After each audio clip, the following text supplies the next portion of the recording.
श्री शंकर गीता अध्याय 3. वंदन शंकर महाराजास आपल्या सर्व भक्तास या चरित्र यज्ञास करून घ्यावे सहभागी.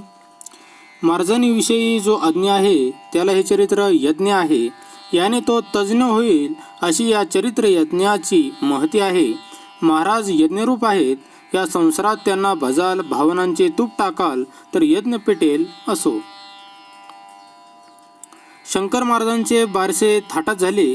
त्यांच्या बाल्लीला पाहून उपस्थित भारावून गेले. महाराजांची सर्व व्यवस्था त्यांचे मातापिता करत, प्रेमाने सर्व करत, त्यांना काही कमी पडू नये, उणीव भासू नये याकडे लक्ष असे. त्यांची शंकराची भक्ती चालूच होती. अशी दुहेरी भक्ती चालू होती. शिवाला अभिषेक करत, शंकराला स्नान घालत, शिवाला नैवेद्य दाखवत, शंकराला जेवण भरवत, शिव प्रसन्न होत, इकडे शंकर आनंदून जाई, अशी व्यस्त दिनचर्या होती. तेवढ्यात शंकर म्हणाला, मी आता दूर जातो, मला आज्ञा द्यावी. माता पिता गहिवरले. त्यांना ब्रह्मांड आठवले. ते काही बोलले नाही. तेव्हा महाराज म्हणाले, आई बाबा, माझी अजिबात चिंता करू नका. मी आता लहान नाही. तुमचे हे दुःख जाईल. तुम्हाला 2 जुळी अपत्य होतील. त्यांच्या आनंदात रमून जाल. सर्व व्यवस्थित होईल. आपणास परवानगी देण्याची त्यांची इच्छा नाही हे महाराजांनी जाणले आणि घरातच राहिले. महाराजांच्या कृपेने आईला डोहाळे लागले. त्याने आई आनंदात होती. पत्नीचा आनंद पाहून चिमणाजीही आनंदून गेले. दोघेही शिव उपासनेत दंगून गेले. शंकर आपल्याला काय म्हणाला होता ते चिमणाजीच्या लक्षात आले. शंकराला वाचसिद्धी प्राप्त आहे हे सर्वांना समजलं. शंकराने जसे सांगितले तसेच घडले. आईस 2 अपत्य झाले. त्यांच्या जन्माचा आनंद घरात होता.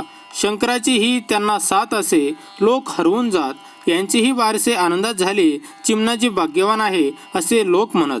माता पिता आनंदात होते. शंकर पित्यास म्हणाले, आज्ञा द्यावी आता मजला, भाग इथला मम संपला, ईश्वरीय कार्य करण्याला जाऊ द्यावे मज सुखे. काही योगायोग होता म्हणून तुमची संगत घडली. माझे कार्य दुसरे आहे तर आता मला सोडा. माता पिता गहिवरले. शंकराने त्यांना वंदन केले. आईच्या पाया पडले, पित्याच्या पाया पडले. शास्त्र असे सांगते की आधी आईच्या पाया पडावे, नंतर वडिलांच्या पाया पडावे. या शास्त्रात गूढ अर्थ दडलेला आहे. आधी पित्यास केले वंदन तर आईस दोष लागतो हे शास्त्र वचन आहे. प्रथम पूजा गुरुची, नंतर देवाची, हेही शास्त्र वचन आहे. आधी देवाची पूजा करून नंतर गुरूंची पूजा केली तर दोष लागतो हेही शास्त्र वचन आहे. माता पितेला वंदन करून त्यांची आज्ञा घेऊन महाराज अंतःपुरातून निघाले. महाराज घरातून जाताच दोघांना दुःख झाले. ऊर दाटून आला. दोघांना हुरहुर लागली. आठवणींचा पूर आला असे दिवस जाऊ लागले. दुःखावर रामबाण औषध निसर्गाने दिले, ते म्हणजे घटका. जशी घटका पुढे जाईल तशी आठवण विसरेल. नंतर तर आठवणच विसरून जाते. अशी घटका समर्थ आहे. महाराज अंतःपुरातून निघताना माणसे दर्शन घेत वाटेतील झाडे सुद्धा वाकून नमस्कार करत. अंतःपुरातून जाताना सर्वांनी महाराजांना पाहिले, पण नंतर शंकर महाराजांना कोणी पाहिले नाही. ज्यांनी 3 पावलात त्रिभुवन व्यापून टाकले त्यांना अशक्य काय? त्यांना अंतराची भीती नाही. कुठे अंतापूर, कुठे कैलास शिखर, त्यातलं अंतर किती? त्यातून महाराज अष्टावक्र चालत जाऊन पोहोचणे अशक्य आहे. त्यातून कैलासास जाणे मानवास अशक्य आहे. पण शंकर महाराज चालत. नगराज हिमालय चालत चढून गेले. सारा निसर्ग पाहिला. हिमालय हिंडला. काही दिवस मुक्काम केला. त्यांना प्रसन्न वाटले.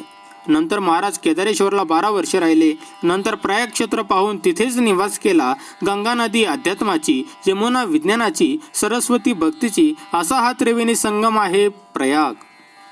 ह्या संगमावर प्रयाग क्षेत्री महाराज 15 महिने राहिले. ह्या त्रिवेणी संगमावर जणू काही त्रिनेत्रधारी तिथे राहिला. निवांत तिथे राहून स्नान करत होते. तिन्ही नद्या महाराजांना स्नान घालत. महाराजांचा स्पर्श होता संगम पावन होत असे. महाराज पाण्यात शिरताच नद्यांची धांदल उडत की आपल्याला स्पर्श व्हावा. महाराज एका क्षणात तिघांनाही आनंदून सोडत. पाण्याची हालचाल बघण्यासारखी असते. हजारो माणसे संगमावर स्नान करताना शंकर म्हणत. संगमावर स्नान करताना शंकर म्हणत. पण या शंकराला कोण जाणणार? तीर्थाचे तीर्थत्व, क्षेत्राचे क्षेत्रत्व, पावित्र्याचे पावित्र्य वाढावे म्हणून महाराज जात. कोणी आपणास पाहू नये, ओळखू नये यासाठीची योजना होती ती. हे गृहस्थ कोण, कोठून आले याची कोणालाच माहिती नव्हती.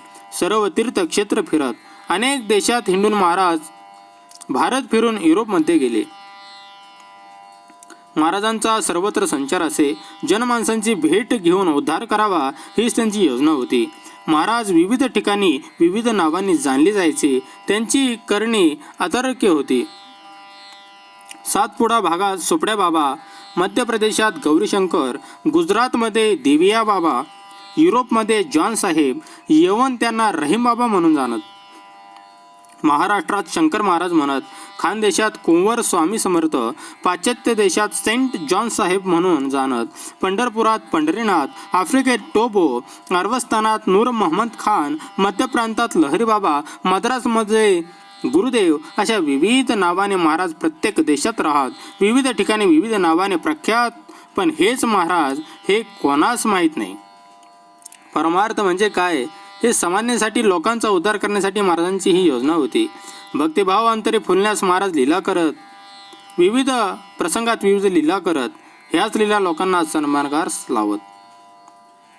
सर्वत्र फिरून आले महाराष्ट्रात. शंकर महाराज सर्वत्र फिरून महाराष्ट्रात आले. प्रथम प्रज्ञापुरात अक्कलकोट येथे शंकर महाराज आले. त्याच दिवशी पौर्णिमा होती. स्वामी महाराजांचे चरण पाहून ते भारून गेले. साष्टांग नमन करून चरणांना मिठीगा मारली. स्वामी महाराजांचे दर्शन घेऊन त्यांचे अष्टभाव दाटून आले. अपूर्व दर्शन झाले. साष्टांग नमस्कार करता स्वामी महाराज तुष्ट झाले. दोघांनाही आनंद झाला. स्वामी महाराज प्रगटले. शंकर महाराजांना उठवून एकमेकांना भेटले. दोघांच्याही निवांत गप्पा झाल्या. महाराजांच्या समाधीने हे बोलणे ऐकले. स्वामी महाराजांच्या आज्ञेवरून महाराज निघाले. प्रज्ञापूर सोडून त्यांनी सोलापूर गाठले. आपल्याच नादात ते दत्त चौकात येऊन पोहोचले. तिथूनच जुन्या दत्त मंदिरावरून शुभराय मठाच्या महाद्वारात थांबले. तेव्हा मठाचे मठाधिपती संत जनार्दन बुवा होते. ते भगवत भक्त होते. मठाच्या सभा मंडपात बुवा भजन करत, शास्त्रोक्त संगीत गात, भजनात रंगून जात. तेव्हा रागधारी त्यांचे भजन चाले.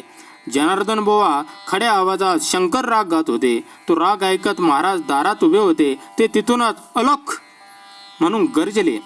बुवा भजनात दंग होते. त्यांच्या कानावर हा आवाज पडताच त्यांनी तिकडे पाहिले. तोच त्यांना महाद्वारात भगवान दत्तात्रय दिसले. असं दिव्य अद्भुत दर्शन झालं. अत्यंत मनोहर रूप होतं. ते पाहून ते आनंदले. भावावस्था प्रकट झाली. अष्टसात्विक भाव जागृत झाले. ते दिव्य अनुभव घेत होते. नंतर थोड्या क्षणात महाराज बाणावर आले. महाद्वार गाठले. तो शंकर महाराज दिसले. त्यांना साष्टांग नमस्कार घातला. बुवा आनंदून गेले. बुवांनी महाराजांना मठात नेले. उपस्थितांना दर्शन करविले. बुवांनी महाराजांना आपल्या घरी ठेवून घेतले. महाराज शुभराय मठात आहेत हे समजताच लोकांची गर्दी होत. महाराज आल्यापासून शुभराय मठ फुलून गेला. लोकांची गर्दी व्हायला लागली. शंकर महाराज राहत शुभराय मठात बरीच गर्दी होत असे. महाराज काळे सावळे होते.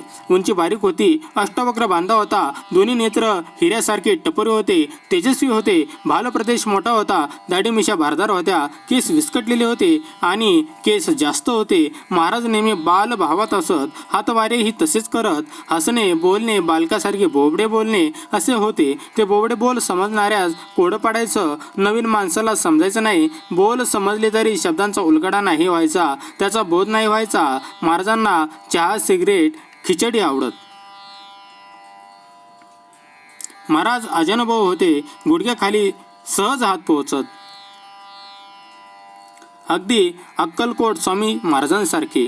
दोन्ही हातांच्या बोटात महाराज अंगठ्या घालत. 8 बोटे चमकत असत. अंगठ्या मधील रत्न चमकत असत. महाराज दाढी जाटा वाढवीत. डोक्यात जरीचा फेटा, छातीवर सुवर्णकंठ, रत्नजडीत साज असायचा. कधी पॅन्ट, कधी धोतर, कधी छाटी, कधी विजार, कधी पितांबर, कधी दिगंबर असत. कधी सदरा घालत, कधी पांघरणे, कधी शाल घेत तर कधी उघडे असत. हे सर्व कधी वापरत तर कधी फेकून देत. कधी काय करतील याचा नेम नसायचा. कधी भरजरी पोशाखात, कधी राज ऐश्वर्यात असे राजयोगी महान असत शंकर महाराज. कधी गोव्यात, गुजरात, केरळ आंध्र प्रदेशात, कर्नाटकात, उत्तर प्रदेशात, कधी पाश्चिमात्य देशात, कधी महाराष्ट्रात त्यांचा प्रवास एवढा अचाट अफाट असे, पण कोणाला समजायचे नाही हे एक गूढ होतं. अंग तर वाकडे होते, चालत जाणे शक्य नव्हते. एवढे प्रवास कसे केले त्यांनाच माहिती.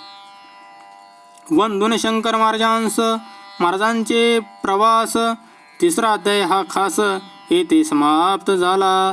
श्री स्वामी समर्थ. जय शंकर बाबा महाराज. स्वर दत्तदेसी योगेश दाभाडे बीड.